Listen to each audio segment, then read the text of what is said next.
ایک اور واقعہ یاد آ گیا، میہ فارقین شام کا شہر تھا اور اس کا قلعہ تھا پہاڑ پر.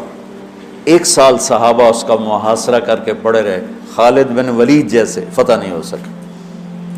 تو خالد بن ولید رضی اللہ تعالیٰ نے اعلان فرمایا کہ سارا لشکر روزے رکھو کہ اللہ اس کو ہمیں فتح کروا دے. پہلے دن روزہ رکھا گیا. خالد بن ولید افطاری کے لیے خیمے میں آئے تو افطاری کوئی نہیں تھی، تو ان کو خیال آیا غلام میرا بیمار ہوگا، انہوں نے پانی پی کے روزہ افطار کر لیا. اگلے دن پھر ان کو خیال آیا، اگلے دن آئے تو پھر افطاری کوئی نہیں، پھر ان کو خیال آیا کہ غلام بیمار ہوگا، پانی پی کے افطاری کر لی. تیسرے دن پھر افطاری کوئی نہیں تو اس کو بلا لیا، کہا بھائی خیریت ہے، آپ بیمار ہیں؟ کہا جی نہیں. کہا میری افطاری نہیں ملتی مجھے. کہا جی میں تو روز رکھتا ہوں. کدھر؟ کہا جی خیمے میں.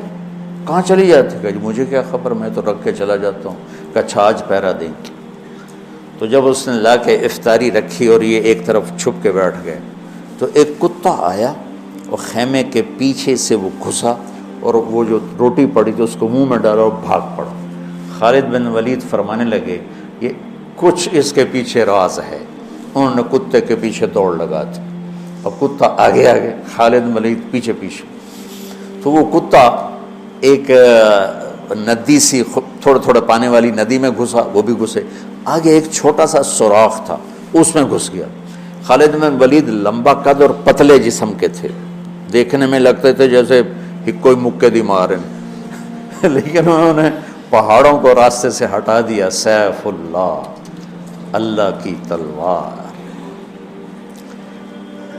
زید بن، آپ نے موتا کا لشکر بھیجا تو آپ نے کہا تمہارے امیر ہیں زید بن حارثہ، یہ شہید ہو جائیں تو پھر جعفر ہیں آپ کے چچا زاد، یہ شہید ہو جائیں تو پھر عبداللہ بن رواحہ، یہ شہید ہو جائیں تو پھر جس کو چاہو امیر بنا لینا.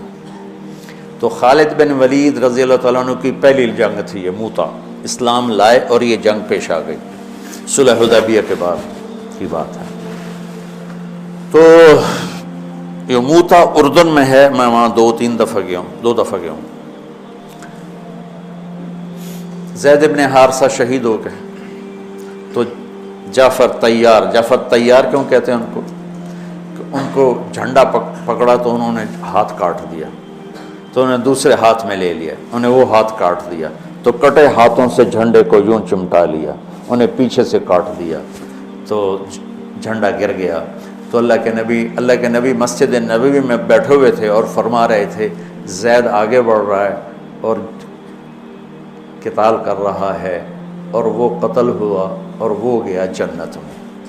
پھر آپ نے فرمایا اب جھنڈا جعفر نے اٹھایا ہے اور وہ آگے بڑھا ہے، اس کے دونوں ہاتھ کٹے اور وہ گرا اور وہ گیا جنت میں، اور اس کے دونوں ہاتھوں کے بدلے میں اللہ نے جعفر کو 2 پر دے دیے ہیں جس سے وہ جنت میں اڑتا پھرتا ہے. اس لیے ان کو کہتے ہیں جعفر تیار. یہ اللہ کے نبی کی خوشخبری تھی کہ جعفر کو اللہ نے 2 پر دیے ہیں جس سے وہ جنت میں اڑتا پھرتا ہے. پھر آپ نے کہا اب جھنڈا اٹھایا عبداللہ بن رواحہ نے، وہ آگے بڑھا، قتال کیا، قتل ہوا اور تھوڑے لمحے کے بعد فرمایا وہ گیا جنت میں. جھنڈا گر گیا، اب کوئی اٹھانے کی ہمت نہیں رکھتا. تو ثابت بن اکرم ایک انصاری صحابی ہیں، انہوں نے جھنڈا اٹھایا، کبھی جھنڈا پکڑو، جھنڈا پکڑو، ہاتھ سے نکل رہی ہے جنگ. تو لوگوں نے کہا تو ہی پکڑ لے، تو بدری آدمی. ثابت بن اکرم بدری صحابہ، کہا بھائی میرے بس کا نہیں ہے، کسی اور کو پکڑاؤ. تو افرا تفری میں کس کے منہ سے نکلا خالد کو پکڑاؤ، وہ نہیں پتہ چلا، شور شرابہ تھا. تو کسی نے کہا خالد کو پکڑاؤ، یہ کہنا تھا کہ سب نے کہا خالد کو دو، خالد کو دو. اب اللہ کے نبی خاموشی سے اوپر دیکھ رہے ہیں ایسے سامنے سناٹا، اور ادھر یہ ہو رہا ہے. تو آخر سب نے کہا خالد تو جھنڈا اٹھا. وہ کہنے لگے میں تو نیا مسلمان ہوں اور میری پہلی جنگ ہے، بابا کسی پرانے آدمی کو دو. تو سب کہیں تو ہی لے، تو ہی لے، تو ہی لے. تو خالد نے ایک ہاتھ میں جھنڈا پکڑ کے دوسرے ہاتھ سے جب یوں تلوار لہرائی نا تو میرے نبی نے فرمایا اب اللہ نے اپنی تلواروں میں سے ایک تلوار کو نکال لیا ہے. سیف اللہ، سیف اللہ. اس دن آپ کے ہاتھ سے 9 تلواریں ٹوٹیں لڑتے لڑتے. پھر اللہ نے ان کے ہاتھوں فتح نصیب فرمائی۔ 3000 کے لشکر نے 1,00,000 پہ غلبہ پایا۔ پانی پڑھو۔